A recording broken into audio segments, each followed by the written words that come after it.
చెప్పండి. అయితే ఇప్పుడు స్క్రీన్ కనబడుతుంది. కదండి. హ్మ్. యాక్చువల్గా మనకు మెయిన్ ఒక కంపెనీ ఉంటుందండి, గ్లోబల్ కంపెనీ అని చెప్పి. అవును. మీరు గ్లోబల్ కంపెనీస్ లో వెతకచ్చు అనమాట. సో హ్మ్. ఈ అకౌంట్స్ లో ఒక ఫీల్డ్ ఉంటుంది మనకి, గ్లోబల్ కంపెనీకి లింక్ అయి ఉంటాయి. అవును. ఒక ఉంది. సేమ్ గ్లోబల్ కంపెనీకి లింక్ అయిన అకౌంట్స్ అన్నిటిని ఒక అకౌంట్ ఫ్యామిలీ అన్నట్టు అంటారు. ఓకే.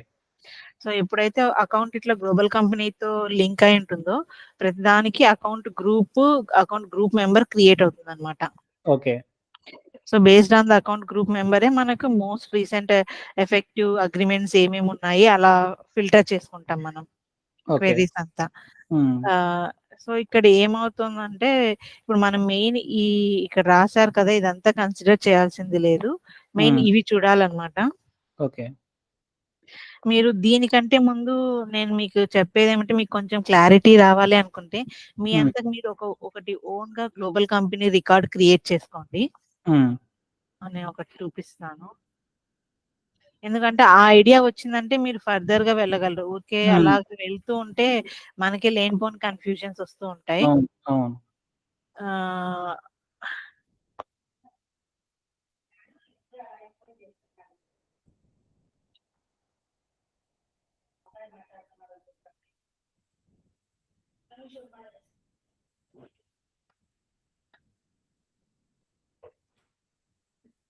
మాట్లాడుతున్నా అనుకుంటాడేమో ఆ బామ్మ ఆడితే ఇటుకలు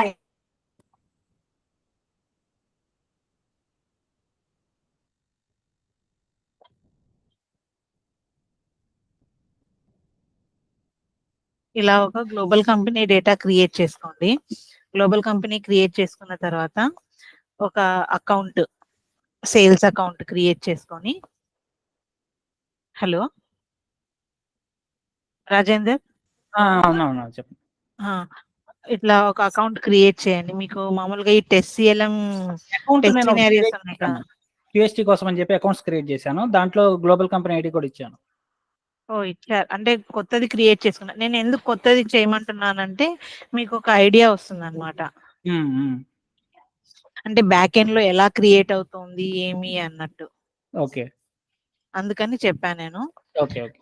సో ఒక సేల్స్ అకౌంట్ క్రియేట్ చేసుకోండి. తర్వాత దానికి గ్లోబల్ కంపెనీతో లింక్ పెట్టండి. లింక్ చేయండి. తర్వాత ఆబ్జెక్ట్ అలా క్రియేట్ చేసుకున్న తర్వాత ఇలా ఇట్లా గ్రూప్ మెంబర్ అనేది ఉంటుంది మనకి, అకౌంట్ గ్రూప్ మెంబర్ అని. ఈ అకౌంట్ గ్రూప్ మెంబర్ లోకి మీరు క్వెరీ చేసుకుంటే డేటా వస్తుంది. ఓకే. ఇక్కడ ఎలాగ చూసుకోవచ్చు అంటే 1 సెకండ్.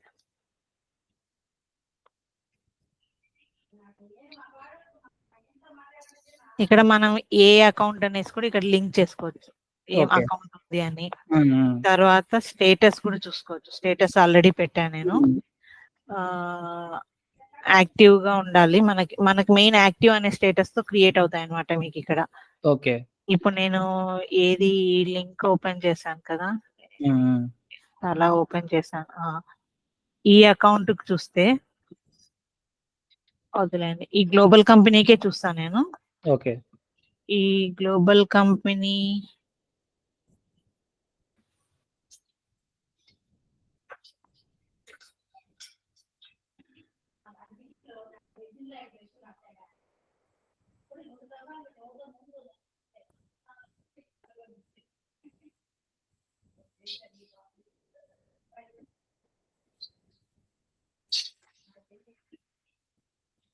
ఎక్కడ పెట్టాను ఇది? Okay, sorry.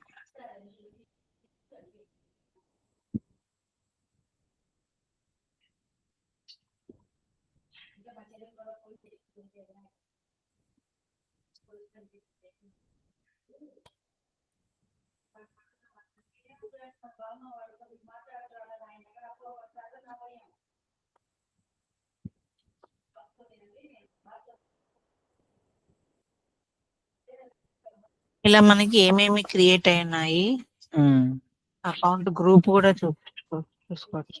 ఓకే. ఇది మనకు కొంచెం కన్ఫ్యూజింగ్ గానే ఉంటుందండి, కానీ ఇది చేస్తేనే కొంచెం క్లారిటీ వస్తుంది. అందుకే మిమ్మల్ని చేయమంటున్నా. లేదంటే చాలా ఇబ్బంది అవుతుంది. కన్‌ఫ్యూజ్ అయిపోతాం. అవును. ఇలా మీరు ఒక్కొక్క అకౌంట్ క్రియేట్ చేసుకొని ఒక గ్లోబల్ కంపెనీ కింద మనకు నంబర్ ఆఫ్ అకౌంట్స్ ఉండొచ్చు.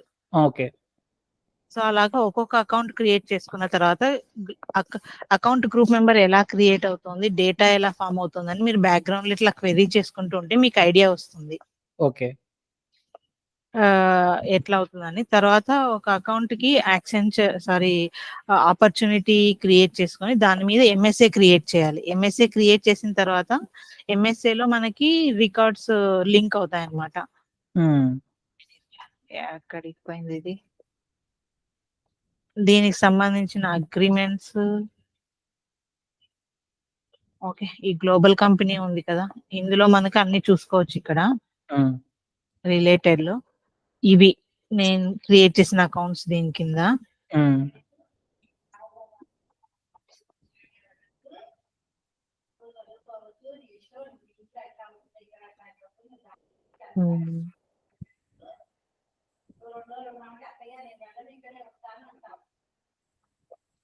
మీరు ఇక్కడ చూసుకోవాలనుకుంటే అకౌంట్ అని పెట్టుకున్నాం కదా, ఈ అకౌంట్ నేమ్ కూడా డిస్ప్లే చేసుకోవచ్చు మీకు క్లారిటీ రావడానికి.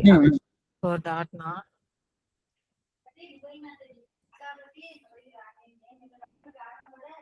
సో ఇన్ని ఉన్నాయి దీని కింద. అవును. ఒక గ్లోబల్ కంపెనీ కింద ఇన్ని ఏజిఎంస్ ఉన్నాయి. అన్ని ఏజిఎంస్ మనకి యాక్టివ్ స్టేటస్ లో ఉన్నాయి. సో మీరు ఎప్పుడైనా చూస్తే ఎప్పుడైనా ఇట్లా క్రియేట్ చేస్తూ వెళ్తే మనకు లామా ఆటోమేషన్ కింద ఒక ఏజిఎం రికార్డ్ క్రియేట్ అవుతుంది విత్ యాక్టివ్ స్టేటస్. ఓకే. ప్రతి అకౌంట్ కి ఒక ఏజిఎం. ఓకే. ఇక్కడ మీరు ఇక్కడ స్క్రీన్ లో కూడా చూస్తే ఇదే చూడండి, అకౌంట్ దీనికి ఒక మెంబర్ ఒక ఇలాగా. అవును. సో ఇది మీరు ఒకసారి ఫస్ట్ సింపుల్ గా ఒక న్యూ గ్లోబల్ కంపెనీ క్రియేట్ చేయండి. తర్వాత అకౌంట్ సేల్స్ అకౌంట్ క్రియేట్ చేయండి. గ్లోబల్ అకౌంట్ లో యాడ్ చేయకుండానే ఇట్లా క్వెరీ రన్ చేసి చూడండి. ఓకే. అప్పుడు ఏజిఎం క్రియేట్ అవుతుందా లేదా అని తెలుస్తుంది మీకు. ఎప్పుడు క్రియేట్ అవుతుందని మీకు ఒక ఐడియా రావడానికి. యాడ్ చేయొద్దండి ఫస్ట్ లోనే గ్రూప్. అర్థమైంది. జస్ట్ విడివిడిగానే చేయమంటారు. గ్లోబల్ కంపెనీ యాడ్ చేయకుండా అకౌంట్ క్రియేట్ చేసుకొని క్వెరీ చేస్తే ఏమొస్తుందో తెలుస్తుంది. ఒకేసారి అన్ని అకౌంట్స్ క్రియేట్ చేయకండి, 1 by 1 చేసుకుంటూ మీరు క్వెరీ చేసుకుంటూ డేటా ఎలా బ్యాక్ ఎండ్ లో అప్డేట్ అవుతుంది అని చూసుకుంటూ ఉండాలన్నమాట. ఓకే. ఓకే. మన క్లారిటీ రావాలంటే లామా ఆటోమేషన్ ప్రాసెస్ ఎలా అవుతుంది అనుకుంటా. మీరు ఇక్కడ నేను చెక్ వచ్చేసి గ్లోబల్ కంపెనీ పెట్టాను కాబట్టి మీరు గ్లోబల్ కంపెనీ పెట్టాను. మీరు ఎట్లా గ్లోబల్ కంపెనీ యాడ్ చేయక ముందు చూసుకోవాలనుకుంటే ఒకసారి ఇక్కడ ఫిల్టర్ లో అకౌంట్ ఐడి ఇవ్వండి ఇక్కడ. సో ఆ అకౌంట్ కి ఏజిఎం క్రియేట్ అయిందా లేదా అని చెక్ చేయండి. ఓకే. అర్థమవుతుంది కదండి. అలా ఒకసారి మీరు ప్రాసెస్ చేస్తే మీకు కొంచెం క్లారిటీ వస్తుంది ఏమవుతుంది బ్యాక్ ఎండ్ లో అంతా అని. ఇంకా ఈ స్టోరీ ప్రకారం చూస్తే మెయిన్ మనం కాన్సన్ట్రేట్ చేస్తుంది E6 అండి, కాన్సన్ట్రేట్ చేస్తుంది. ప్రస్తుతానికి ఇప్పుడు ఒక కాల్ ఉంది కదా, దాంట్లో ఇంకా కొంచెం క్లారిటీ రావచ్చు. ఫస్ట్ వచ్చేసి create a new pick list on AGM. AGM లో ఒక స్టేటస్ ఫీల్డ్ అనేది ఉంటుంది. ఆ స్టేటస్ ఫీల్డ్ లో మనకి పిక్ లిస్ట్ వాల్యూస్ ఉన్నాయి, యాక్టివ్, ఫెయిల్యూర్, రిజెక్టెడ్ అట్లా ఉన్నాయి. దాంట్లో న్యూ అప్రూవ్డ్ అని ఇప్పుడు ఒక ఆటో అప్రూవ్డ్ అనే న్యూ వాల్యూని కూడా యాడ్ చేయాలి పిక్ లిస్ట్ కి. ఓకే. అదొకటి. ఇది సెకండ్ ఏమంటే వీళ్ళు ఇక్కడ రాసిన ప్రకారము మనకి సింపుల్ ఎంఎస్ఏస్ ఉన్నాయి, కాంప్లెక్స్ ఎంఎస్ఏ ఉందండి. ఇక్కడ సింపుల్ ఎంఎస్ఏ అంటే ఏమని చెప్తామంటే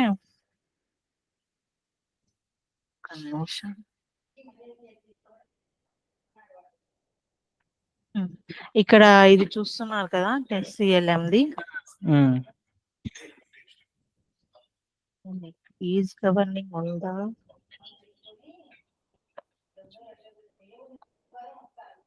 గవర్నింగ్ కింద అనుకుంటా. గవర్నింగ్ చూడండి ఒకసారి కింద టేబుల్.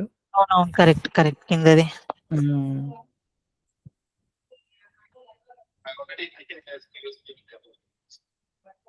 లామా ఆటోమేటెడ్ అనేది ఈజ్ గవర్నింగ్. హ్మ్. సో ఇప్పుడు ఏమవుతుందంటే మనకి ఈజ్ గవర్నింగ్ కాదా అనే దానికి ఉన్నాయండి. ఇప్పుడు స్టేటస్ ఇన్ ఎఫెక్ట్ ఉండాలి, డెఫినేషన్ ఆఫ్ కస్టమర్ ఇలా ఉండాలి అని కొన్ని చెక్స్ ఉన్నాయి. ఓకే. ఆ చెక్స్ ని బేస్ చేసుకొని ఫస్ట్‌ది ఈజ్ గవర్నింగ్ గా కన్సిడర్ చేస్తారు. ఓకే. ఒక మనం అగ్రిమెంట్ క్రియేట్ చేసామంటే ఆ అగ్రిమెంట్ ని ఈజ్ గవర్నింగ్ గా క్రియేట్ చేస్తారనమాట. ఓకే. సో తర్వాత మళ్ళీ మనకు అదే గ్లోబల్ అకౌంట్ కింద నంబర్ ఆఫ్ అకౌంట్స్ ఉంటాయి. సో ఆ అకౌంట్ లో కూడా మనం ఆపర్చునిటీ క్రియేట్ చేస్తాం, మళ్ళీ ఎంఎస్ఏస్ క్రియేట్ చేస్తాం కదా. సో అక్కడ ఆ సెకండ్ అకౌంట్ కి క్రియేట్ చేసిన ఎంఎస్ఏ కూడా కండిషన్ సాటిస్ఫై అయింది అనుకోండి గవర్నింగ్ కండిషన్స్ కి, that is also eligible for is governing. Okay. So ఒక గ్లోబల్ అకౌంట్ కింద ఆల్రెడీ ఒకటి ఈజ్ గవర్నింగ్ ఉంది. సో నెక్స్ట్ ఇంకొకటి మనం క్రియేట్ చేసి అది ఈజ్ గవర్నింగ్ కి ఎలిజిబుల్ అయ్యి ఉందంటే అది కాంప్లెక్స్ కేసు వస్తుంది అనమాట. ఓకే. ఆల్రెడీ ఉన్నా కూడా మళ్ళీ వస్తుంది అనుకుంటే కాంప్లెక్స్ కింద తీసుకుంటున్నారు. కాంప్లెక్స్ కేసు కింద తీసుకుంటుంది. కాంప్లెక్స్ కేసు మళ్ళీ ఎలా హ్యాండిల్ చేయాలి అనేది ఇప్పటి వరకు మనం ప్రాసెస్ చేయలేదు. సో కాంప్లెక్స్ కేస్ క్రియేట్ అయింది అన్నప్పుడు మనం ఒక కేస్ ని క్రియేట్ చేస్తారు. మన లామా ఆటోమేషన్ లో కేస్ ని క్రియేట్ చేసి వాళ్ళకు మనం కేసు పంపిస్తాం. So there is one more agreement eligible for is governing, ఎట్లా హ్యాండిల్ చేయాలని వాళ్ళకు ఒక కేసు క్రియేట్ చేస్తాం. అది బై డిఫాల్ట్ ఎగ్జిస్టింగ్ ఫంక్షనాలిటీనే. ఓకే. మీకు నేను చెప్పేది ఏమంటే ఒకటే సింగిల్ ఎంఎస్ఏ ఉండి తర్వాత ఏవి ఎలిజిబుల్ కాదు గవర్నింగ్ అంటే అది మనకి సింపుల్ ఎంఎస్ఏ అయిపోతుంది. అలా కాకుండా more than 1 agreements are eligible for governing అంటే అది కాంప్లెక్స్ కేసు అవుతుంది. కాంప్లెక్స్ కేసు మనం కేసు క్రియేట్ చేసి వాళ్ళకి పంపిస్తాం. సో దేర్ ఈస్ మనకి ఇక్కడ ఇలా కాంప్లెక్స్ కేసు ఉంది అని, తర్వాత ఎలా హ్యాండిల్ చేయాలని వాళ్ళు చూసుకుంటారు. So that is not our headache అన్నమాట. సో ఈ సింపుల్ కేసు ఎంఎస్ఎస్ లో వాళ్ళు ఏమంటున్నారంటే కరెంట్లీ లామా ఆటోమేషన్ లో ఏజిఎన్స్ క్రియేట్ అవుతున్నాయి విత్ స్టేటస్ యాజ్ అప్రూవ్డ్ అని రాశారు ఇక్కడ. అది వాళ్ళు మాన్యువల్ గా చేస్తున్నారు ప్రెజెంట్. మన లామా ఆటోమేషన్ లో లామా ఆటోమేషన్ ఇట్లా ఇలాగే చేస్తాం అనమాట. మనది లామా ఆటోమేషన్ అనేది 2 ఆబ్జెక్ట్స్ మీద ఉంది. ఒకటి అకౌంట్ మీద, ఒకటి అగ్రిమెంట్ మీద. అకౌంట్ మీద సర్టెన్ చేంజెస్ చేస్తే మీరు ఫ్లోస్ చెక్ చేయొచ్చు అనమాట. ఇట్లా ట్రిగ్గర్ ఉంటుంది కదా లామా ఆటోమేషన్ అండర్ అకౌంట్, ఇలా ఫ్లో లో మీరు ఇలా చెక్ చేసుకుంటే ట్రిగ్గర్ ఎక్స్ప్లోరర్ ఓపెన్ చేస్తే ఇక్కడ మనకి లామా ఆటోమేషన్ కి ఉంటుంది. ఇదండి అకౌంట్ అప్డేట్ పిఈ అంటే పబ్లిష్ ఈవెంట్. మనం ప్లాట్ఫామ్ ఈవెంట్ ని పబ్లిష్ చేస్తాం అనమాట ఇక్కడ లామాకి. ఓకే. సో ప్లాట్ఫామ్ ఈవెంట్ ని పబ్లిష్ చేస్తాము. సో అకౌంట్ మీద మనకు రికార్డ్ ట్రిగ్గర్డ్ ఫ్లో ఉంటుంది. So based on certain conditions మనం చెక్ చేస్తాము. చెక్ చేసి ఈ ఫ్లో ఓపెన్ చేసి చూస్తే మీకు ఐడియా వస్తుంది ఏం చేస్తున్నామని. సో ఈ ఫ్లో ఏం చేస్తుందంటే ప్లాట్ఫామ్ ఈవెంట్ ని లామా ఈవెంట్ ట్రిగ్గర్ అనే ప్లాట్ఫామ్ ఈవెంట్ ని ట్రిగ్గర్ పబ్లిష్ చేస్తుంది అనమాట. ఇదిగోండి లామా ట్రిగ్గర్ ఈవెంట్ అనేది. సర్టెన్ ఆ కండిషన్ గనక ఓకే అనుకుంటే అది డేటా ప్రిపేర్ చేసుకొని ఈ పబ్లిష్ ఈవెంట్ క్రియేట్ చేస్తుంటుంది. ఇక్కడ మనకి ఏ ఆబ్జెక్ట్ మీద అంటే it can be on agreement and it can be on account. 2 objects మీద ఉంది మనకి ఇది. ఈ కోడ్ అంతా మీరు మన కోడ్ బేసిస్ లో చూడొచ్చు. ఓకే. అపెక్స్ క్లాస్ లో ఉంటుంది. ఇక్కడేమో ఈ ఫ్లో ఏమో మనకి ప్లాట్ఫామ్ ఈవెంట్ ని ఇక్కడ పబ్లిష్ లామా ఈవెంట్ కదండి, ఇక్కడ మనం ఇట్లా క్రియేట్ చేస్తున్నామంటే ఇక్కడ మనం పబ్లిష్ చేస్తున్నట్టు లామా ఈవెంట్ ని. రికార్డ్ ట్రిగ్గర్డ్ ఫ్లో లామా ఈవెంట్ ని పబ్లిష్ చేస్తుంది. మన కోడ్ లో మనం ఆ ఈవెంట్ ని సబ్స్క్రైబ్ చేసుకొని ఫర్దర్ గా ఏమేమి చేయాలి అని లామా ఆటోమేషన్ లో ఏమేమి మనం స్టెప్స్ ఉన్నాయో అని అవన్నీ ప్రాసెస్ చేసుకుంటాం కోడ్ లో. ఓకే. మీరు ఈ లామా ఈవెంట్ ట్రిగ్గర్ మీద ఉన్న ట్రిగ్గర్ ని చెక్ చేస్తే, ట్రిగ్గర్ ఈవెంట్ మీద ఉన్న ట్రిగ్గర్ ని చెక్ చేస్తే మీకు కోడ్ అంతా తెలుస్తుంది. అంటే చాలా లెంతీ ప్రాసెస్ అండి. ప్రస్తుతానికి మీకు బ్రీఫ్ ఐడియా కోసం చెప్తున్నా. సో ఇలాగా అకౌంట్ లో సర్టెన్ కండిషన్స్ మ్యాచ్ అయినప్పుడు మనము లామా ఈవెంట్ ని పబ్లిష్ చేస్తాము. అండ్ ఫర్ అగ్రిమెంట్ కూడా అలాగే పబ్లిష్ చేస్తాము. పబ్లిష్ చేసిన తర్వాత ఎక్కడో ఒక చోట సబ్స్క్రైబ్ చేసుకోవాలి కదా, మనము ట్రిగ్గర్ లో సబ్స్క్రైబ్ చేసుకుంటున్నాం. అంటే అపెక్స్ ట్రిగ్గర్ లో సబ్స్క్రైబ్ చేసుకొని డేటా ఇక్కడ మనము చేంజ్ డిస్క్రిప్షన్ లో పంపించుకుంటున్నాం. రికార్డ్ ఐడి కూడా పంపిస్తున్నాం. ఏం రికార్డ్ ఐడి అనేది ఏమేమి చేంజ్ వెళ్తుందని ఈ జేసాన్ ఫీల్డ్ లో ఈ ఫీల్డ్ లో పంపిస్తున్నాం. ఈ okay. Based on the data మన లామా ఆటోమేషన్ ఫర్దర్ ప్రాసెస్ చేస్తుంది, లింకేజ్ అని అలాగంతా. ఓకే. ఇది కొంచెం బ్రీఫ్ గా అండి, మీకు హ్మ్. ఇన్ డీటెయిల్ కాదు. అవును. సో ఈ పార్ట్ నేను చెక్ చేస్తున్నానండి. యాక్చువల్ గా మన లామా ఆటోమేషన్ లో మనం ఏజిఎంస్ ని విత్ స్టేటస్ యాజ్ యాక్టివ్ మాత్రమే క్రియేట్ చేస్తున్నాం, నాట్ అప్రూవ్డ్. ఓకే. సో మరి వాళ్ళు అదే అప్రూవ్ ఎలా పెట్టారు వీళ్ళు? అదే డిస్కస్ చేసేకే ఇందాక గోపాల్తో కనెక్ట్ అయ్యాను. ఓకే. అదైతే కరెక్ట్. దీన్ని డాక్యుమెంట్ చేసి పెట్టమన్నారు వాళ్ళకు, మనం ఓకే. వాళ్ళతో డిస్కస్ చేయడానికి. హ్మ్. సో ఇంకొకటి ఏమంటే ఇప్పుడు ఇదండి లామా ఆటోమేషన్, ఇది ఉంది కదా, automation to set AGM status equal to approved కావాలని చెప్పి. When court gets approved create AGM if doesn't exist. ఇప్పుడు ఇంకొకటి ఏముందంటే అండి, మనం ఇవన్నీ చేసిన తర్వాత కోర్ట్ అప్రూవ్ అయిందా లేదా అని తెలుస్తుంది. కోర్ట్ అప్రూవ్ అయిందా లేదా అంటే ఇది మనకు ఒక స్పెషల్ ఆబ్జెక్ట్ ఉంది.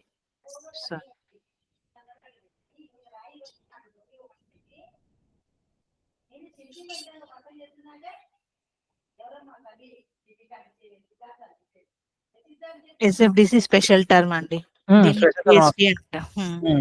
అవును. మీరు క్వెరీ కూడా రాసినట్టున్నారు కదా దీని మీద, వాల్యూ స్పేస్. సో దాని మీద మనకు స్టేటస్ అప్రూవ్డ్ అయితే, సో అది అప్రూవ్డ్ అయ్యింది అంటే ఇప్పుడు మనం ఇక్కడ ఏం చేయాలి అంటే, అప్పుడు court approved, when court gets approved అంటే ఆ క్యూఎస్టీ లో ఆ ఫీల్డ్ స్టేటస్ అనే ఫీల్డ్ అప్రూవ్డ్ అయితే మనం ఒక ఏజిఎం ఉన్నాయో లేదో, ఎగ్జిస్టింగ్ ఏజిఎంస్ ఉన్నాయో లేదో ఆ ఫర్ దట్ పర్టికులర్ అకౌంట్ కి చూడాలి. ఇఫ్ ఏజిఎంస్ లేవు అంటే న్యూ క్రియేట్ చేయాలి. న్యూ క్రియేట్ చేస్తూ విత్ ద స్టేటస్ ఫీల్డ్ వచ్చేసి ఆటో అప్రూవ్డ్ అని పెట్టాలి. ఓకే. లేదు ఎగ్జిస్టింగ్ ఏజిఎం ఉంది అనేటట్లుంటే దాన్ని స్టేటస్ ని మనం అప్రూవ్డ్ గా మాడిఫై చేయాలి. ఓకే. అర్థమైందా? ఇది కన్ఫ్యూజింగ్ గానే ఉంటుంది, చేసేటప్పుడు ఇంకా కన్ఫ్యూజన్, ఇంకా లాట్స్ ఆఫ్ క్వశ్చన్స్ వస్తాయి. టెన్షన్ ఏం పడకండి, ఇది జస్ట్ స్పైకే. ఎంత టైం పడుతుందని మనం ఎఫర్ట్స్ ఎస్టిమేట్ చేయడానికి మాత్రమే. ఓకే. సో ఇది మెయిన్ అండి. ఓకే. గోపాల్ ఏమన్నారంటే మిమ్మల్ని ఇది చేయమని చెప్పినారు. సో దీన్ని మనం 2 ప్రాసెస్ లో చేయొచ్చు. అంటే 1 వచ్చేసి రికార్డ్ ట్రిగర్డ్ ఫ్లో, ఇంకొకటి వచ్చేసి షెడ్యూల్డ్ ఫ్లో.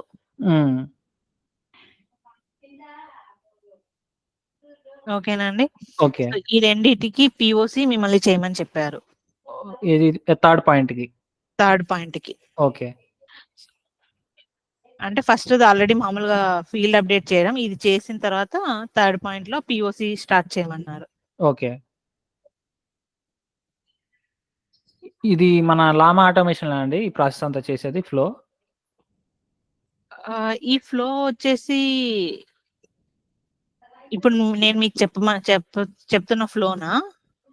ఇప్పుడు మనం ఇది పిఓసి చేయాలన్నారు కదా, అసలు ఎగ్జిస్టింగ్ ఫ్లో ఎట్లుందనేది దీనిది. ఎగ్జిస్టింగ్ ఫ్లో ఏం లేదు, ఇప్పుడు మనం కొత్త ఫ్లో క్రియేట్ చేయాలి.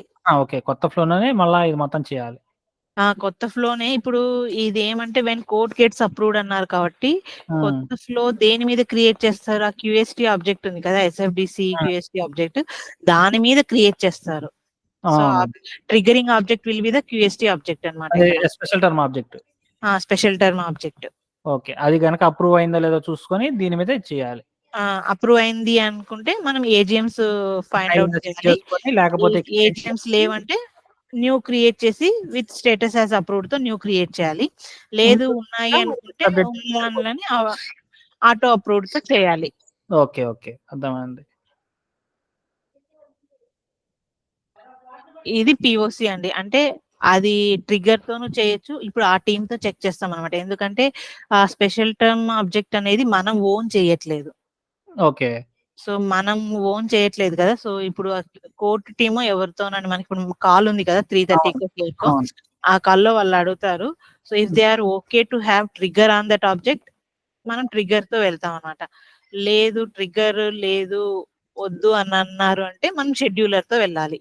ఓకే. మరి ఆ షెడ్యూలర్ టైమ్ ఏంటి అనేది వాళ్ళే చెప్తారా మళ్ళా? ఆ టైం అంతా చెప్తారు. మనం ప్రస్తుతానికి ఏదో ఒకటి అనానిమస్ ఏదో ఒకటి టెంటేటివ్ టైం పెట్టుకుంటాము. ఫస్ట్ అన్ని కోడ్స్ క్వెరీ చేయడము, అప్రూవ్డ్ అయినాయా లేదని చెక్ చేయడము, ఏజీఎమ్స్ ఉన్నాయా అని చెక్ చేయడము. If they are not auto approved అని చేయడము. ఒకవేళ ఏజీఎమ్స్ లేవు అంటే ఏజీఎం క్రియేట్ చేసి స్టేటస్ ని ఆటో అప్రూవ్డ్ గా పెట్టడం. ఈ ప్రాసెస్ అంతా షెడ్యూలర్ లో మనం చేయాలి. ఓకే. సో గోపాల్, ఇది మిమ్మల్ని పిఓసి ట్రై చేయమని చెప్పినారు. ఓకే. మీకు అర్థం నెక్స్ట్ ఇవి కూడా చెప్తాను ఏమి అనేసి, ఎందుకంటే మళ్ళీ నేను వెళ్ళిన తర్వాత మళ్ళీ మీకు కంటిన్యూషన్ ఏం చేశానని తెలియాలి కదా.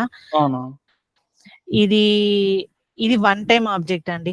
ఇప్పుడు ప్రస్తుతానికి సెకండ్ పాయింట్ వచ్చేసి మనం ఫ్యూచర్ లో జరగబోయే లామా ఆటోమేషన్ లో ఎలా జరగాలి అనేది second point. Okay. Fourth point ఏమంటే ఆల్రెడీ ఎగ్జిస్టింగ్ డేటా ఉంటుంది కదా, ఆ ఎగ్జిస్టింగ్ డేటాలో ఏజిఎంస్ కి మనం ఆటో అప్రూవ్డ్ గా ఫీల్డ్ చేంజ్ చేయాలి. అవును. దానికి ఒక వన్ టైం డేటా లోడ్ లాగా అవును.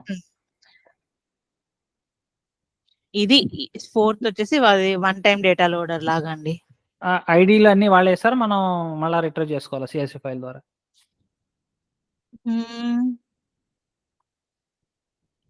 ఫర్ సిఎస్వి ఫైల్ క్రియేషన్ అది ఏమో తెలియదండి. ఇది ప్రస్తుతానికి చూడాలి. ఇంకా నేను ఈ సెకండ్ పాయింట్ లోనే స్టక్ అయి ఉన్నా. దీంట్లోనే ఇంకా వేరే చెక్ చేయమని చెప్పారు. ఇవి నేను చెక్ చేసిన తర్వాత నాకు క్లారిటీ వచ్చిన తర్వాత మీకు చెప్తా. ఎందుకంటే నేనే క్లియర్ గా లేను కొంచెం ఇక్కడ. నేను కన్ఫ్యూజ్ అయ్యి మిమ్మల్ని ఇంకా కన్ఫ్యూజ్ చేయదలుచుకోలేదు. ఇప్పుడు చెప్పండి చెప్పండి. ఈ ఫిఫ్త్ పాయింట్ వచ్చేసి కోర్ట్ అప్రూవల్. కోర్ట్ టీమ్ వాళ్ళు ఒక అపెక్స్ సర్వీస్ క్రియేట్ చేశారు, యుఎంఎస్సి సర్వీస్ అని, for simple and complex scenarios. అక్కడ కూడా మనము అక్కడ యాక్చువల్ గా అప్రూవ్డ్ స్టేటస్ లో చెక్ చేస్తున్నారంట ఎగ్జిస్టింగ్ ఏజిఎంస్ అంతా. ఓకే. అది ఈ సర్వీస్ నేను ఇంకా చెక్ చేయలేదండి. అందులో అప్రూవ్డ్ తో చేస్తున్నారా లేదా అని నాకు కూడా క్లియర్ తెలియదు. ఇది వాళ్ళు మాన్యువల్ గా చేస్తున్నారు కదా అనే ఉద్దేశం ఇది ఇక్కడ నాకు వచ్చింది. అప్రూవ్డ్ అనే స్టేటస్ తో ఆ సర్వీస్ లో చెక్ చేస్తున్నారంటే యుఎంఎస్సి సర్వీస్ లో. ఆ చెక్ లో మనం instead of approved auto approved ని పెట్టుకోవాలి. ఇది ఫిఫ్త్ది. ఇంకా లామా యూఐ చేంజెస్ వచ్చేసి ఇప్పుడు మనమంతా యాక్టివ్ స్టేటస్ లో ఉన్న దానిలోకి చెక్ చేస్తున్నాం. ఇక్కడ మీరు అకౌంట్ ఇవి చూస్తే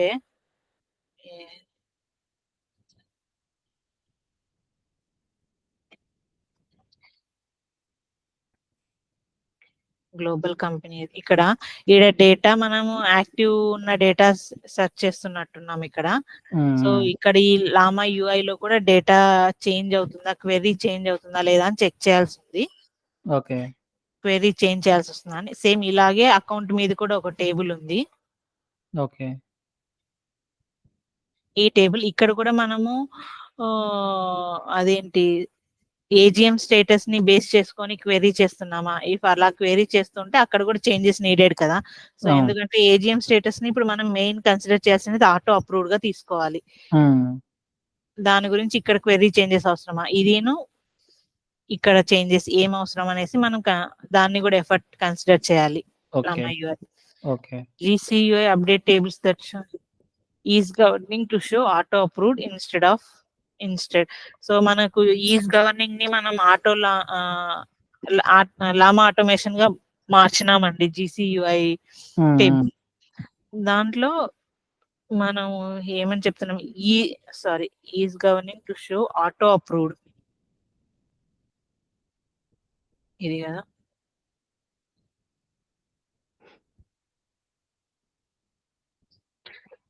ఇక్కడ యాక్టివేటెడ్ అని లేకోకుండా ఆటో అప్రూవ్డ్ అని చూపించాలి అని నేను అనుకుంటున్నా. ఓకే. యాక్చువల్ గా ఇక్కడ ఇది మీరు చూస్తే లామా ఆటోమేషన్ అని ఉంది కదా, దీని ముందు హెడర్ వాల్యూ ఈజ్ గవర్నింగ్ అని ఉండేది. మనం ఒక స్టోరీ ప్రకారం దీన్ని చేంజ్ చేసాం, ఈజ్ గవర్నింగ్ టు లామా ఆటోమేషన్. ఓకే. దీనిలోని ఇక్కడ మార్చాలి అని అంటున్నారు. సో ఇవన్నీ కన్సిడర్ చేసుకుంటూ 1 by 1 చూసి ఎఫర్ట్ పెట్టాలి అని చెప్తున్నారండి. ఓకే. ఓకే. ఎంత ఎఫర్ట్ అవుతుంది ఏమి అని. ఇప్పుడు ఆ పీఓసీ అంటే అందులో ఏమేమి ఉండాలండి? ఏంటండి? పీఓసీ అంటే ఏదన్నా రిఫరెన్స్ డాక్యుమెంట్ ఏమైనా ఉందా? అంటే ఏమేమి యాడ్ చేయాలి అందులో మనం? ఏమేమి యాడ్ చేయాలనేం లేదు. జస్ట్ ఒక శాంపుల్ ఫ్లో క్రియేట్ చేయండి. రికార్డ్ ట్రిగ్గర్డ్ ఫ్లో కానీ, షెడ్యూలర్ ఫ్లో కానీ, ఓకే. డేటా క్వెరీ చేసేదానికి మీకు ఫస్ట్ నేను ఎందుకు అకౌంట్ అవన్నీ క్రియేట్ చేయమన్నానంటే, ఇక్కడ మీరు డేటా క్వెరీ చేసుకోవడానికి మీకు ఈజీ అవుతుంది. ఒక గ్లోబల్ కంపెనీ క్రియేట్ చేసుకొని ఫస్ట్ డేటా ఎలా రొటేట్ అవుతుందని మీకు తెలిస్తే బ్యాక్ ఎండ్ లో అప్పుడు క్వెరీకి అంతా ఈజీ అవుతుందని మీకు చెప్పాను. బిఫోర్ పిఓసి స్టార్ట్ చేసే ముందు అది ఒకసారి ట్రై చేయండి. నేను చెప్పింది యూస్ఫుల్ అవుతుంది మీకు. ఓకే. ఓకే. ఓకే. ప్రస్తుతానికి ఎంతో కొంత బేసిక్ ఇన్ఫర్మేషన్ అయితే ఐడియా వచ్చింది కదండి. అర్థమైంది. ఈ పిఓసి ఎప్పటికల్లా కావాలండి వీళ్ళకి? అది ఇది యాక్చువల్ పిఓసి స్టార్ట్ చేయమన్నారండి. స్టార్ట్ చేయండి. స్టార్ట్ చేసే కొద్దీ ఇంకా క్వశ్చన్లు వస్తాయి నాకు తెలుసు. అవును. అదే. మామూలుగా గోపాల్ అన్న దాని ప్రకారం ఇవి పిఓసి అని కాదు, ఎస్టిమేట్స్ అడిగారు. ఎంత ఎఫర్ట్ నీడెడ్ అన్నట్టు. ఓకే. సో ఎఫర్ట్ నీడెడ్ అనేసి ఈ వీక్ లోపల చెప్పాలి అంటున్నారు. అది కూడా I'm not sure if we can complete అని. బట్ చూద్దామండి. ఓకే. ఓకే. స్టార్ట్ చేద్దాము. మధ్యలో ఏమైనా బ్లాకర్స్ ఉంటే ఎప్పటికప్పుడు కన్వే చేస్తుంటే వాళ్ళే అర్థం చేసుకుంటారు. అవును. ఇక్కడ చాటర్‌లో పోస్ట్ చేయొచ్చండి వాళ్ళకి డైరెక్ట్‌గా మనం? ఎవరికండి? ఏదైనా క్వెషన్ ఉంటే గనక డైరెక్ట్‌గా ఇందులోనే అడగాలా? మళ్ళా గ్రూప్‌లో పెట్టాలా అంటున్నా? ఏం లేదు, డైరెక్ట్‌గా మీకు క్వెషన్ అనిపిస్తే గోపాల్‌ని అడగండి. ఓకే. ఓకే. ఓకే. అడుగుదాం. మీ దగ్గర ఏమన్నా కోర్ట్‌కి సంబంధించినవి ఏదన్నా కంటెంట్ ఉందా అండి? అంటే డాక్యుమెంట్ గాని, వీడియో కోర్ట్‌కి గాని? సంబంధించి అయితే లేదండి. కోర్ట్ మనం ఎప్పుడు వాడలేదు కదా! కోర్ట్ కన్వర్షన్‌ది ఒకటి కావాలి ప్రాసెస్సు ఆ క్యూఎస్టీకి సంబంధించి. నా దగ్గర అయితే లేదండి. ఓకే. ఓకే. ఏమన్నా కిరణో, గోపాలో మీకు హెల్ప్ చేయొచ్చేమో. కనుక్కుంటా. ఓకే అండి. ఓకే. ఓకే. థాంక్స్ అండి. యాహ్! థాంక్ యూ అండి. బై.